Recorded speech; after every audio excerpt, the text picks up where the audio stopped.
Hey, happy Monday to you. Welcome on in to lunch with Claibs and Joe here on claibsonline.com. I'm Joe Roderick, joined alongside by Mike Claiborne. And Claibs, next Monday on the show is Halloween, so imagine you'll have a costume on and be all decked out for that, right? No. You know what, though? Let me take that back. You never know. I used to get a kick out of Halloween. Uh, I'll tell you a great story about a masquerade party. So this is Michael Jordan's playing for Chicago Bulls, Yeah. and they're in town for an exhibition game. And the great Rich Gray was having a Halloween party. It was a Saturday night, and so they were in town because the exhibition game was on Sunday. Mm-hmm. And so he called and he said, "Hey man, come on down to the hotel." I said, "Well, I got to go to a Halloween party." I said, "Why don't you come with me?" He said, "I don't have a costume." I said, "Just go as you are. You never know. Maybe somebody will, you know." And so after a couple of hours of cards, we went. My wife at the time was with us as well. So we get to the door, and this guy opens the door. He claims, "Man, that's a good looking costume you have on, Mary. That's a nice costume." And this guy here, he's got a good one too. He looks like Michael. Holy shit. And so Rich stopped the party and said, "Hey, listen, I want everybody to have fun here. Some people have costumes that are really great.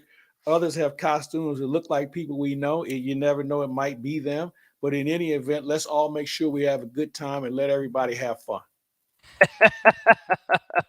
If you would have seen the look on his face, because he was looking up at me, he was like, "You look, that's like my holy shit," just like that. And to Michael's credit, he was so gracious with everybody that night. This is pre-selfie era. Yeah. So, there wasn't a thing where he was standing there taking selfies with everybody. That's I believe, and I just went and looked it up because I knew that it had been written about before. Ben Fredrickson actually wrote about that back in May of 2020. He put that story in the Post Dispatch. I'll link that. I will link that to this show when we are all done with it and we get it posted up on Claibs Online for that. So yeah, it was Matt Hyland. Bob Hyland's son was the one who opened the door. It's one of those where you look at the person, you go, "Man, that looks a lot like him." And then when you look up someone like him, it's like, well, damn, he is 6'6". Yeah. Well, I actually will be. I got it all planned out for next week, so I'll be good to go as I don't know what I would want to go as. You want to kind of go with something that's kind of reasonably current. So I'm not sure what's the flavor of the month. I don't want to go as a politician. I don't want to go as an athlete. So I don't know. I got with the hair and the beard and everything. You'll like it next week. We'll. You're gonna go to Jesus Christ? No. Oh, okay. Save that for Easter, and see how many sponsors we lose once we do that. We are brought to you though by Munganast St. Louis Acura and Ameren, Illinois. Here on Lunch with Claibs and Joe, lots of football to talk about college and NFL. You have NBA. Hey, it's not preseason this time of year anymore. They are well into the season, a couple games in for most teams. Same with the NHL as seasons as that calendar is ever shifting in those sports. But we are at the end of the season calendar when it comes to baseball. The World Series was set yesterday as the Phillies knocked out the Padres in 5 games, and the Houston Astros completed their sweep against the Yankees in 4 in New York. So here we go. We have the 6-seeded Philadelphia Phillies taking on the 1-seeded Houston Astros. As we sit here at the end of the playoffs, of the new playoff format, you know what? Hey, one team had to found their way in and fought and clawed their way to the World Series, where the Astros have been the odds-on favorite to be the NL representative all season long. Two different ways to get in, 2 different ways to get to the World Series. Yeah, and I like the way it's set up. I'm always a believer that last team that gets in is already in playoff mode. And I think we saw firsthand how Philadelphia scrapped and, fought when it came to St. Louis and played some really good baseball. And, they've been in playoff mode for, I bet, 2-3 weeks before the playoffs started because every game counted. They deserve everything they got. I mean, In a way, they didn't luck out or anything. Now I will say this: Bob Melvin would probably be asked, "Why didn't you have Hader in the game?" Because the game was on the line then. I don't Okay, understand that. Yeah. and this is where we go back to an era where we had firemen, and Mm-hmm. you'd come in the seventh inning. Maybe you come in the eighth inning and get an out, or maybe two, or whomever, and then you figure out the rest of it later because you went through the meat of the order. Then, okay, you were going through the meat of the order, and if you shut those guys down then with your best reliever, then you know what? The ninth inning, you're facing a whole different group of guys, and you have other weapons in your bullpen. Against Bryce Harper in that situation, game on the line, you have a left-handed fireball thrower in your bullpen that you traded for to win you baseball games. Yep. I mean, for as much praise as we have given Bob Melvin over his career, and to come leave Oakland and go down to San Diego to be put in that situation, that's one that's going to have a lot of people asking a lot of questions. And I'm sure Bob Melvin too is looking at that and probably wondering the same thing today. Well, and it's also part of what's wrong with the generation of baseball that we have, where guys can't start an inning. I mean, can't come in the middle of an inning. Guys can only pitch one inning. As I Can't mentioned, go 2 days in a row. Yeah, as I mentioned, there were guys in a previous generation who threw just as hard, who did all the same things, that were in the seventh inning or within the eighth inning, and they were getting people out. But I felt like at that point of the game, with the meat of the order, you want your best guy in there. And while the other guy was cruising along, beforehand and has had a pretty good series, you got to go with your best guy. And you know what? Maybe that guy who served it up would be on the back end to get those last 3 outs, but you got to get those 3 outs right then and there, and you couldn't. I saw a lot of praise over the weekend for the Astros bullpen, just one arm after another that comes in throwing 100 miles an hour. And that's a formula that the Cardinals kind of adapted a few years ago too. I mean, you can go back and you can count over the last 5 years how many Cardinal relievers have been able to throw 100 miles an hour or more. And that's just the way baseball's going. I think there's other ways to go about building a bullpen, but when you got a guy throwing, 101 every single pitch, Major League Baseball players will catch up to it after a while, but it's still really, really hard to catch up to. You're right about the 100-mile-an-hour pitcher. I'd rather have a guy with 97 in control. I'd rather have a guy who throws 96 with movement.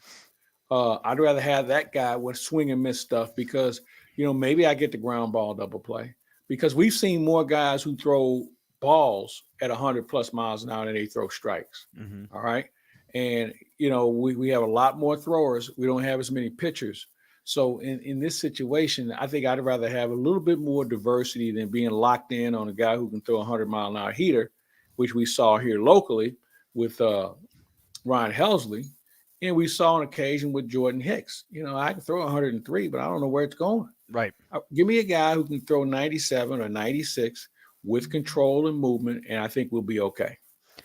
And I think it was at the Rays a few years ago, and maybe they still do. I don't know enough about the Tampa Bay Rays bullpen, but I know a few years ago they had so many. They had 8 guys in their bullpen, 7-8 guys in their bullpen, and every one of them threw a different way. Yeah. Whether it was from different arm slots, and that's I know that it's hard to find that and hard to put that together and guys that'll actually get you results in all kinds of different ways. But if you have 2 lefties that are different throwers, and then you can come out there with 4 or 5 different relievers that are throwing multiple ways, that's another way too, that you could go about building a bullpen that just, you don't know what kind of look you're getting every time out there. No, I agree with you. I would rather have the versatility. You have to change the look to these hitters. And whether it's 2 pitches you throw or 4 pitches you throw, as long as you can change the look, that's one more weapon I think you have. Because as you touched on earlier, the good hitters will catch up to 100+. Mm-hmm. I mean, they will. I mean, they've learned how to adjust over time. But when he's got to think about 3 other things, when he gets to the plate, it just, I think it gives a pitcher a greater hand to deal with. So the matchup again, Phillies and the Astros. As you look at this from a local standpoint of which way you're going to cheer, or even from a baseball fan standpoint, what your rooting interest is, the Astros still have players on their team from the last time they won the World Series. Is that something that you think is forgivable yet at this point? A lot of players have changed, but they still have a lot of those guys in place that cheated to win the World Series a few years ago. Well, I really look at it this way. I've moved on from it. Team has been punished in one sense. Some guys have tailed off, maybe because of age and skill, and other guys continue to be good players.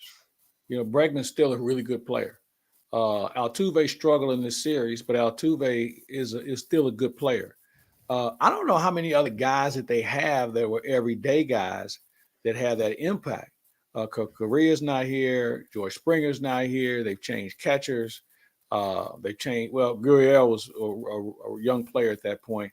So, I'm not sure if it has as much impact, but I think it says a lot about their mettle to be able to come back with different players and without one of their better players in Michael Brantley and still find a way to be dominant in postseason. Yeah, as I look through the roster, yeah, Correa's gone. You mentioned Gurriel. Springer. Springer's gone. I didn't realize that Teoscar Hernandez was on that team too back in the 2017. Yeah, Josh Reddick, Cameron Mabrin, other outfielders, and then Carlos Beltran also on that team, and we know he's since retired from that. But still, Dusty Baker has a chance to win a World Series too. So if he definitely was not part of what happened in 2017 at all. So if you are a fan of Dusty Baker and the way that he's managed his entire career, maybe that's a reason to cheer for him as well. Well, I'm rooting for Dusty. I think that's the story of this whole World Series right now. When you think about the success he's had as a player, and he was a really good player, success he's had as a manager everywhere he's been. Now, we've seen some guys stumble around, but Dusty's been manager of the year every place he's ever been in both leagues. 2,000 victories, has not won a World Series. He's been to a couple of them. But I think, and because of his relationship with players and media, he is certainly, I think, the odds-on favorite for people rooting for one individual in this World Series, unless you're a Philadelphia Philly fan. Yeah, and that's the other way you kind of look at it. Bryce Harper is in his first World Series. He leaves the Nationals. They win the World Series the very next year after he leaves. And I kind of look at it as one of those stories where I think it's always nice when a once-in-a-generational type of player wins a World Series, wins a championship. And this goes for any sport. This is, NBA, NFL, NHL, any sport. When you have that once-in-a-generational Hall of Fame, no doubt Hall of Fame player, at some point you want to see them get that championship on their resume to kind of solidify whatever piece of the puzzle might be missing. And this could be Bryce Harper's year for that. Well, when you talk about great players in other sports, think about how long it took for them to get to a championship. Very few guys walk into their respective sport and win a championship in the first couple of years. I mean, you pick a sport, and I'll show you a guy who had to wait a bit, with the exception of Magic Johnson. But, you think about Wayne Gretzky, you think about Steph Curry, you think about guys in other sports. It's not easy to get there. It's not easy to win. And Bryce Harper is a really good player. And here's one of the things I've come to appreciate about him. While he doesn't play in the field as much because of injury, his ability, because, he used to just be a dead red pull hitter. Now he has opened up his zone a little bit where he can go the other way with power. And that's something that makes me feel like he's a more well-rounded hitter. You can still get him. And it'll be interesting to see how Houston pitches him, because he's a first pitch swinger.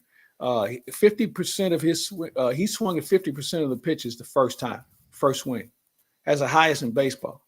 So it'll be interesting to see what Houston tries to do, get him to expand his zone, dare him, throw him a pitch outside and see if you can expand the zone on him. I think the strategy here is going to be intriguing.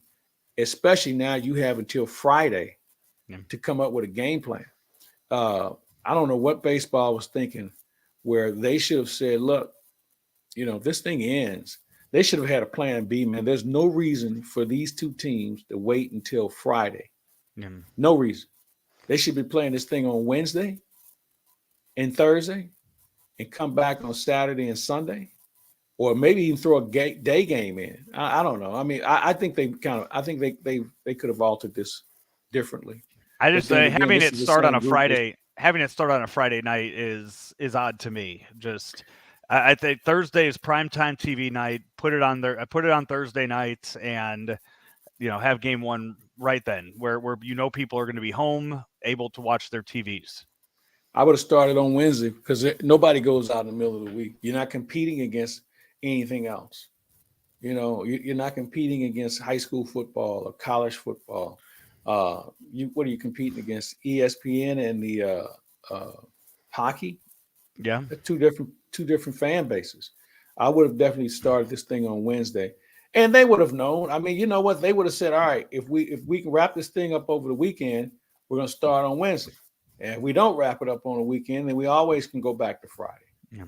And Friday night, though, I mean, I won't be able to watch game one. I'm going to be at WWE Friday Night SmackDown. Claibs, we got 2 tickets to give away to WWE Friday Night SmackDown. Comment below if you're watching on Facebook or YouTube, or tweet at me at Joe Roderick while you're watching this, and you want those 2 tickets to WWE Friday Night SmackDown.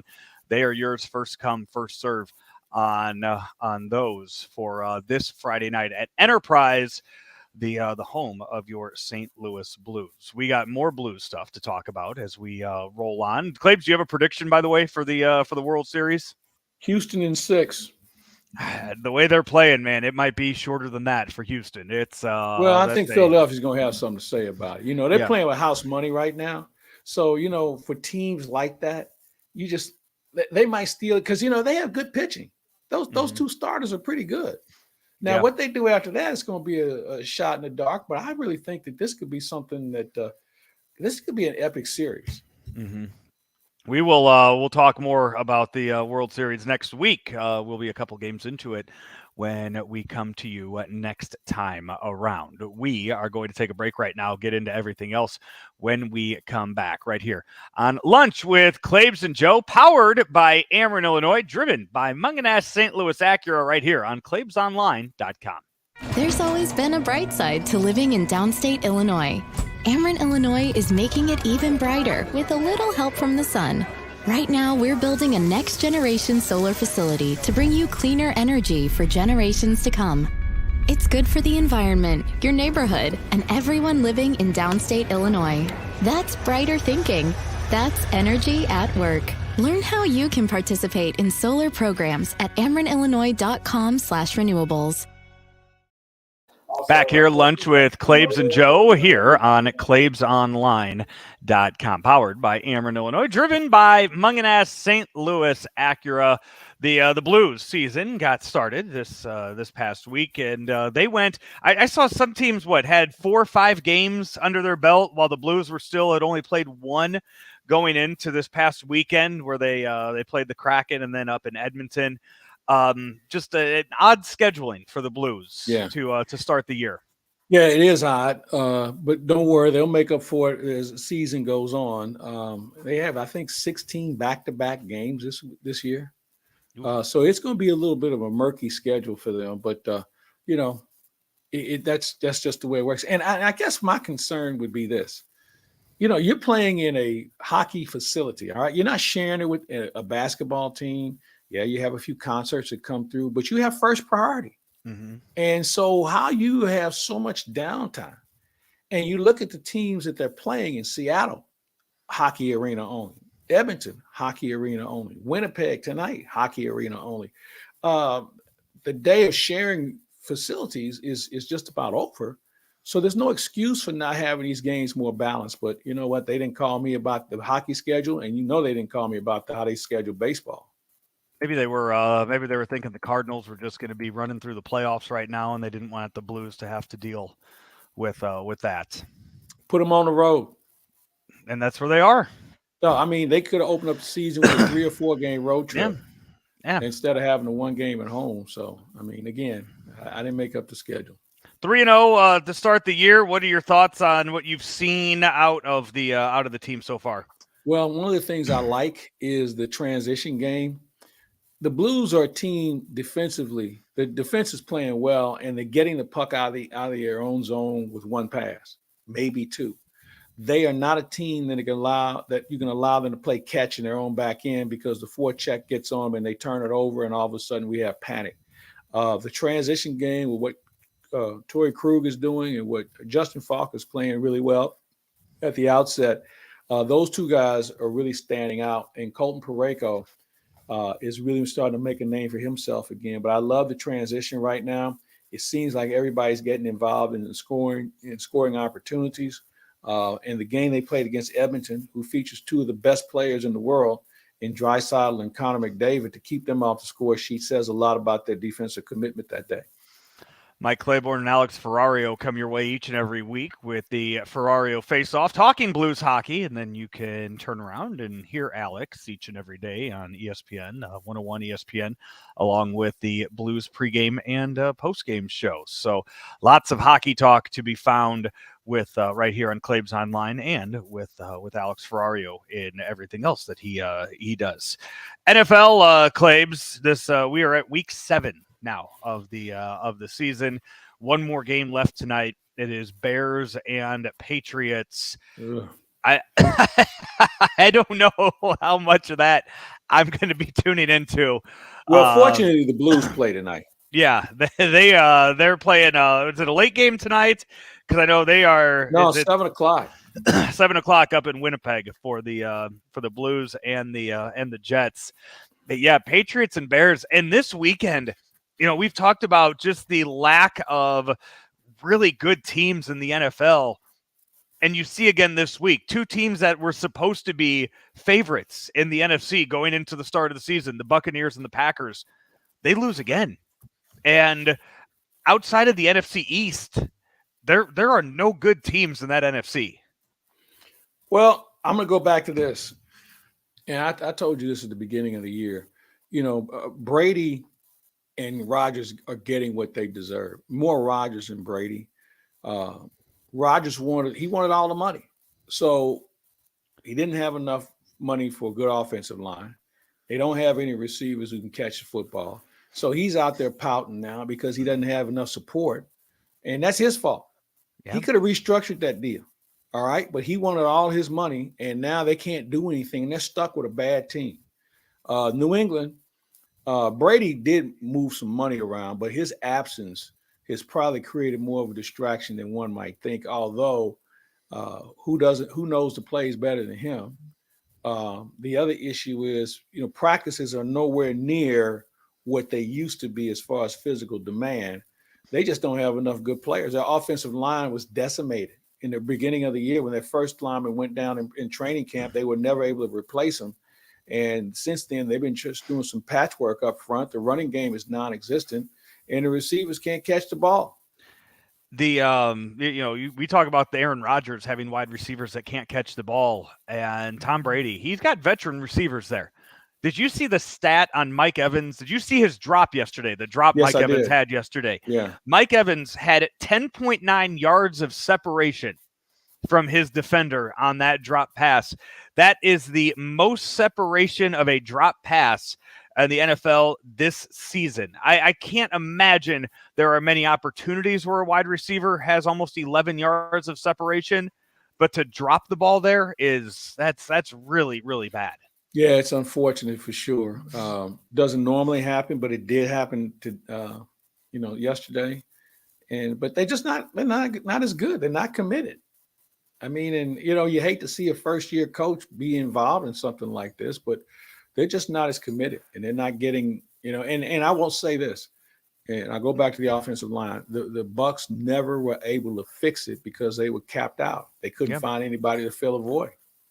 So you have in that NFC East, the Eagles had a bye week, so they still are 6-0. The Giants win yesterday. They go to 6-1. Dallas with Dak Prescott, they're now 5-2. So you have 3 teams right now that are leading all of the NFL. The Vikings still at 5-1 on the season, but you have those three teams in the NFC East that are just going to beat up on each other this season before getting into the playoffs. I'm still a little surprised that Dallas was able to hold it together and then come out and get a win yesterday. If I was a betting man, I probably would have put it on Detroit to at least keep the game a little closer yesterday. Why? Hold on. Why? What does Detroit do at any level that makes them feel like they can keep somebody close? Dak Have you Prescott watched their defense lately? Their defense is bad. Yes. Okay. I coming off a bye week and having Dak Prescott not knowing what that hand strength would be like coming back from that, I did not think that they were going to be able to get that much offense out of Dak. Well, what did he throw for? A little over 200 yards. I thought he managed the game really well. They had a decent running game with Elliott and Pollard. But you know what? Their defense played well yesterday. They put them in good positions field-wise. So it's Detroit, man. I mean, and I think Detroit's moving up the ladder, but they're still Detroit. They were at the beginning of the year. Beginning of the year, Detroit was scoring a lot of points, and then that stopped. They got shut out by New England. Bye week last week, only 6 points this week against Dallas. So whatever Detroit was doing the first 3 weeks of the season, the rest of the NFL figured it out and has put a stop to it. Yeah, and that's what teams do. That's what good teams do, man. They pay guys a lot of money to watch film and come up with a game plan. All right. And then on the other side of things, in the AFC, Buffalo, they have a bye. So both of the two teams that are going to probably be in the Super Bowl this year, Buffalo and Philadelphia, they were both off this week. So probably going to be okay. Yeah. Right. They so now you're always one injury away from being a non-participant in this. That's true. So yeah. Let's just take that into account. I've learned one thing about the NFL. I don't make predictions about who's going to be in the Super Bowl in the 5th or 6th week of the season. Seventh week. We're in the 7th week. Yeah, makes no difference. If we're not halfway there, there's too many things that can go south. The one surprise, I mean, the Chiefs win yesterday. I think maybe a little easier than it probably I thought it was going to be against the 49ers, 44-23. That's a blowout. And that a 49ers team that probably should have been able to hold it a little closer, especially at home. The big surprise out of the AFC right now are the Jets, 5-2 here in the season. Well, I told you I like them better than I like the Giants. I think the Jets are a little bit more balanced right now. Defensively, they're really playing well. Their offensive line's starting to come together. Once they get Pfeiffer back, that big tackle, they might be really impressive. And I'm not sure when his return date is. But you know what? They're doing the simple things, but they're beating teams with good defense right now. Quentin Williams is really a beast inside, and they don't have anybody. No, I haven't seen anybody block him yet this year. So when you look at what they're doing defensively, especially their line play, the Jets aren't going away, and that's a winnable division for them now. Because New England, we don't know about New England at this point. Miami barely beat Pittsburgh last night. Pittsburgh, this is as bad of a Pittsburgh team as we've seen in a long time. And then you have Buffalo. I mean, obviously they're the cream of the crop, but you can get in postseason if you're the Jets if you continue to play well. The Jets winning these games with some drama on their team too. Is it Elijah Moore, the wide receiver, that is requesting a trade? As the team's doing well, they're doing well, and you've had former players come out and kind of tell them, "Hey, shut up, play. You're on a winning team." You know what? I'd just bury his head. I wouldn't trade him. Yeah, I wouldn't trade him. I think we're at a point now where when you have guys who are a little bit above marginal demanding a trade, give me a break. Yeah, let's slow the plays, man. We did see it. We did see some trades this past week in the NFL as the Panthers.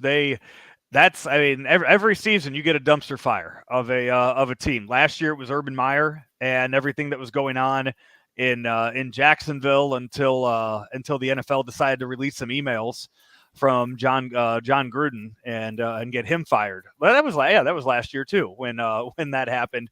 But this year the Panthers, they fire Matt Rule, and then you have the incident last week with Robbie Anderson. He immediately gets traded, and then Christian McCaffrey gets traded out to the 49ers. He was actually in uniform yesterday. I was surprised at how quick that turnaround happened for him to be active. They gave him looked like about a half a dozen plays. Yeah. And, a lot of times what happens is that once you learn the terminology, it's still the same play. Right. It's just terminology is different. And maybe you line up on the other side of the ball. I mean, the other, on the strong side instead of the weak side. Maybe you're in the slot. But, he got off to a great start yesterday. I mean, he was running inside well. They threw a couple of swing passes to him. And then all of a sudden, Kansas City said, okay, enough of that. And they shut San Francisco down. I know Spagnuolo sometimes gets questioned about his defense. He can't shut everybody out, but man, they still know how to make plays when they need to. He is not when it came to being a head coach, it didn't work out well here.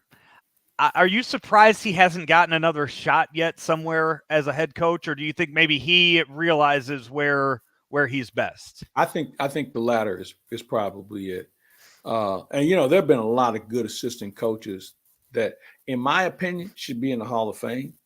I'm not saying Steve per se, but I think guys, once they know their role, know the system, know that the organization is committed to getting good players for them, why not stay? Some of these assistants make a whole lot of money without the headaches that the head coach has. Yeah, just 1/3 of the game that they have to pay attention to compared to everything else. And yeah, we've seen it. We've seen it how many times? What was it? Lane Kiffin, his dad ever a head coach anywhere? Monty was in Tampa for a cup of coffee. Was he the head coach down there in Tampa? Was he in Detroit? No, he was in Detroit. Was he in Detroit? When they didn't win a game? No, that wasn't Monty Kiffin. Yeah, it was. Was it? Yeah. He I pulled him up real quick. I don't see him as a head coach anywhere on this list. I thought he was in Detroit. No, that was the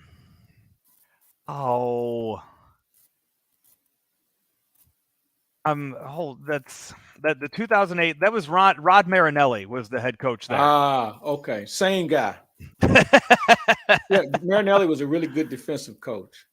Couldn't pull it together. Okay, so I apologize. To the Kiffin family. Yeah, but I think he was the defensive coordinator on that team. He was. He's not even on there. He was with Tampa, until 96 to 2008, and then he was in Tennessee in 2009. So, but he has never been. The only time he was ever a head coach was 3 years at North Carolina State. That was the only time he's ever been a true head coach. Some guys are more comfortable with it, and you know what? If you know your swim lane and stay in it. Meanwhile, his son's jumped around to how many different head coaching jobs? Let's see, the Raiders. Tennessee, it's Ole Miss now, USC. Yeah. Some guys don't learn. No. Although he got a kid out of St. Louis. He just got a kid out of St. Louis the other day, the kid from Cardinal Ritter, defensive back. Oh, really? Yeah, he's one of the top players in the area. He can recruit. You just got to get the win. Hey, college-wise, Mizzou gets a win over Vanderbilt. You know what? They snapped their losing streak against Power 5 schools. I think it was 6-7 games, something along those lines. But they beat the team that currently holds the record for most losses to Power 5 schools in a row. I think Vanderbilt's up to 25 consecutive losses to Power 5 schools right now. So I went to the game on Saturday. And why? It was homecoming, and I had some other business up there. Had a great seat for it, but I got to tell you something, man. It's abominable. So let me start at the line of scrimmage. You don't have two legitimate linemen that are SEC caliber. That's the first thing. You have a coach who's the head coach, who also is a coordinator, who can't find a way to get the ball into your best player's hand. And your defense played well. I tip my cap. But this offense is a mess. Brady Cook is a mid-major quarterback. Good player, but he's a mid-major quarterback. He's not an SEC quarterback. You don't have SEC linemen. You have an SEC receiver that you can't get the ball. Hey, has anybody ever thought about putting him in the slot? Anybody ever thought about that? Luther Burden? Yes. Yeah. There's just so many things wrong with what's going on at Missouri right now. And, I want to see him do well. I mean, I think everybody does, but this thing is not going well right now. And it starts with the head coach. And I love Eli. Think the world of him. But something's got to change. Something's got to change with the play calling. Something's got to change. You know, we heard about all these 5-star offensive players. I haven't seen enough 5-star linemen. This is where you win in the SEC. I've said it before. Alabama may have a Heisman Trophy candidate every year, but they're going to have a top 10 guy going as an offensive or defensive lineman going to draft every year too, right. At least one. And they'll have another one this year. The way that they, by the way, as I was saying here, this is from Brett McMurphy the other day. Among Power 5 teams, the most consecutive losses to Power 5 teams, Mizzou was at 5 going into this weekend. That was the third most consecutive losses to Power 5 teams. Virginia's at 7. Vanderbilt has now lost 27 consecutive games to Power 5 teams. Well, and had a chance to pull it off. They had a chance to beat Mizzou. They had a chance to beat Mizzou. You're absolutely right. Their kicking game was better than Missouri's. That kept them in the game. You know, they're Vanderbilt. I mean, I don't expect Vanderbilt to win the SEC. I think they should make it interesting for teams who don't respect them. But you're supposed to blow out Vanderbilt. I'm sorry. There's no excuse for that. Was there anything from this weekend? I mean, I know when we did our picks, when we did our picks this week, I mean, the games this weekend, there just was not a whole lot to choose from on both NFL and NCAA schedules this week. Well, I think you had a couple of games. You had the UCLA Oregon game. Yeah, that turned out to be a pretty interesting game. You know, I think, Joe, more than anything else, I think because the country is so spread out as far as good players now, thanks to the portal and the NIL now, I don't think you'll see that dominant team. You'll see a dominant – I mean, SEC, what do they have, 7 teams in the top 25 right now? Yeah. So when you look at along that line, but I think it's going to be harder to find those marquee matchups unless you're in the SEC. When you look at a team like TCU right now, they right now 7-0. They just beat 17th ranked. I'm just going off of where the teams were ranked when they played them. They beat 17th ranked Kansas State this past weekend, 8th ranked Oklahoma State the weekend before, 19th ranked Kansas the weekend before, and 18th ranked Oklahoma the week before that. So that is 4 straight wins by TCU to stay undefeated against ranked opponents. As they sat before this weekend, they sat 8th in the nation in the polls. Okay, you use the term ranked, and I think there's a place for it. But I look at rankings in a different regard. The only reason why you rank a guy 19th, a team 19th, because you got to put somebody there. That doesn't mean they're as good as maybe a top 10 or top 18. There's a big difference. So rankings help when it comes to recruiting and things of that nature. But I think anybody will tell you that the skill level between the 19th ranked team in the country and a 10th ranked team in the country, there's a little bit of a difference. But I commend them for, you know what they're doing? They're beating the teams that they scheduled to play. Yeah. So I tip my cap to them for that. I don't want to take anything away from them because it's hard to win on Saturdays. With all the things that are going on, as we mentioned, the transfer, players moving around so much, not having a chance to coach players as long as you normally would, and not to mention trying to recruit your own players, let alone players from high school or other schools. There's a lot more. I think college football is harder now to coach than ever before. And looking ahead to next week at some of the games on the schedule there, one of the big ones you're going to have on that schedule is going to be Ohio State traveling to Happy Valley to take on Penn State. That's one right there. That's going to be Ohio State, their big test before the game before their game against Michigan coming up. That's going to be their big test to figure out if they are going to be undefeated going into that final weekend in November. They will. I don't think Penn State's up to the challenge.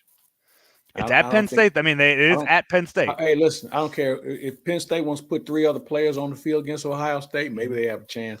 I don't think Ohio State I think they'll handle Penn State. And I like Penn State. I think they're a good program, solid program, but I just don't think they got the horses. It's also an afternoon game. It's also, a morning game. It's an 11 a.m. game at Penn State. It's on Fox.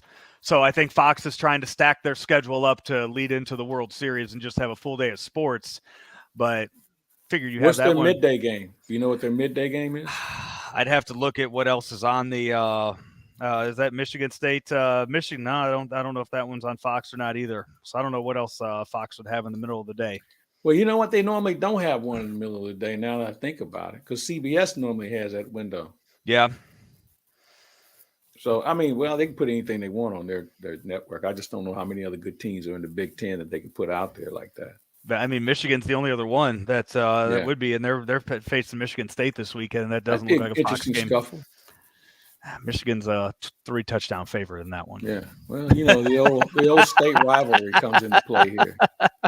But Mizzou right now, just going back to the Tigers real quick, they're 3-4 on the season. Looking ahead at what they have left, they are South Carolina, Kentucky, at number 3 Tennessee, Claibs, New Mexico State, and Arkansas. Will they get bowl eligible? No, they have to win 3 more games, right? Yeah. There's 2 winnable games on the schedule, Arkansas and New Mexico State. I don't know how they beat Tennessee. I don't know how they beat Kentucky. And after South Carolina's win last week, I sure don't know how they can beat them at South Carolina. Yeah. That Tennessee game, that going down there, if they Tennessee, I mean, they could be going to the number 1. I mean, just depending on what happens and where the rankings are. I mean, we already know they faced the number 1 seed Georgia earlier this season and gave them a game. This time they are going to Knoxville and taking on Tennessee at Tennessee for that one. UT beat UT Martin. What was it? They put 60 plus on them this past week. Mm-hmm. If Missouri don't watch out, they could get that put on them. If they don't get this offense turned around, they could easily have 60 hung on them. Yeah, 65-24. And I say that for this reason. It's not that the defense is that bad. It's the fact that the defense will be worn down. And the propensity for turnovers to take place. And granted, Missouri's had a couple of fumbles that have come back to haunt them, and certainly a couple of interceptions as well. So with the way UT plays, listen, if Missouri doesn't establish something early, I'm telling you now, they can have 60 plus put on them. Claibs, before we get out of here, we haven't talked NBA yet. I know you're a Lakers guy. Do you want to talk? Do you want to talk NBA? Yeah, we can talk about it. Yeah, I mean, what? Here's the thing. I think that with the NBA right now, you got a few things going on, especially with the Lakers. It's a poorly constructed team. I mean, you got LeBron, you've got a couple other people, that we know of, but then they have a lot of younger players that are here that are trying to figure it out. They have no perimeter shooting, man. Bottom line, they don't have a 3 shooter. No. You can pound it inside all you want. What do they do? Double down on Davis or LeBron, and then what do they do? In the old days, when they would double on Kareem or Worthy, he'd kick it back out to Byron Scott. Byron Scott could hit the 3. Mike McGee could hit the 3. Magic could hit the jump shot. They don't have that guy. They thought it was Russ. Russ hadn't gotten off to a good start. Patrick Beverly's not really that kind of shooter. So I'm not sure where it's going to come from. I know there's some talk about Gordon Hayward being part of this team. I don't know how that's going to work. I mean, he hasn't lived up to the expectations since he's been in Charlotte. So I'm not sure where it goes from here. Claibs, I've seen this joke made a few times now on social media, but just want to put it out here that I've seen that this is what Tupac would look like today if Russell Westbrook was the shooter. Oh man, yeah, it's hard, y'all. Hey, you know what though? Here's the unfortunate thing about it. Russ is getting a lot of this blame, but he ain't the only one on that team that's not playing well. No, I mean, and I think because Russ allows people to say whatever, and he tries to take the high ground, they just know they can keep picking at him. It's unfortunate because he's one of the great players of his generation, and right now it's just not working in this system. And I hope he finds some happiness somewhere because he's giving this league everything. Yeah, I mean, I'm as a Bulls fan. I mean, they're 1-2 this year, and Zach LaVine didn't even play the first 2 games of the year. So I mean, I have nothing really to root for or whatever at this point either. So man, I wouldn't even look at these standings until Christmas. No, but. Still, I mean, just early season games. It's fun. Bulls got some problems. If Ball and LaVine can't stay healthy at the same time, they got no shot. Yeah. So, I mean, we should just, we should just take our efforts and just become Memphis Grizzly fans and just watch Ja Morant play. I'll tell you the other team. You've been watching Minnesota lately? I haven't yet, no. Watch out for the Timberwolves. That's another team you better start paying attention to. I know the Jazz are fun this year so far, too. They are. The Jazz fleeced Cleveland on that Yeah. Donovan Mitchell deal. Mm-hmm. Donovan Mitchell's a good player. He's not worth all they gave up, though. And they'll learn firsthand in Cleveland. Two-man game with Rammer and Rockio also debuted last week with the start of the NBA season. You can check that out wherever you find your podcast, just like this one on Claibs Online. The video of that one available on, I think they live stream it on Twitter, and then also available on YouTube as well. Go to YouTube, search for Claibs Online, and subscribe to get all the videos that we post each and every day, all week long, right here on Claibs Online. Claibs, that's going to do it for us today. Do you have anything outside of your normal shows lined up for this week? Scheduled a visit with Kevin Weeks later this week. Who else? God, it was somebody else. I have it written down. I don't have it in front of me, but we'll have a couple other things popping up. Alex Ferrario, of course, we'll have a chance to visit with him tomorrow after the Blues game tonight. I'll have a World Series preview up this weekend as well before Game 1 on Friday. Full week to get going for that. So we'll get a good preview going for that. Maybe locally and nationally too. Yeah, Dr. Rick has and his podcast also. The Dr. Rick podcast, find that too. Lots of stuff available each and every day here on Claibs Online. For Mike Claiborne, I am Joe Roderick. We will talk to you next week right here on Lunch with Claibs and Joe, powered by Ameren, Illinois, driven by Munganess St. Louis Acura. St. Louis Acura has an unbeatable selection of new cars arriving daily, like the all-new 2023 Acura Integra. We also have a great selection of over 200 pre-owned and factory precision courtesy vehicles with finance rates as low as 1.9% for 36 months with approved credit. And we've added Saturday service hours to our newly renovated service facility. Don't forget, we'll buy your vehicle here at our dealership or from the convenience of your home. St. Louis Acura, better than ever for you.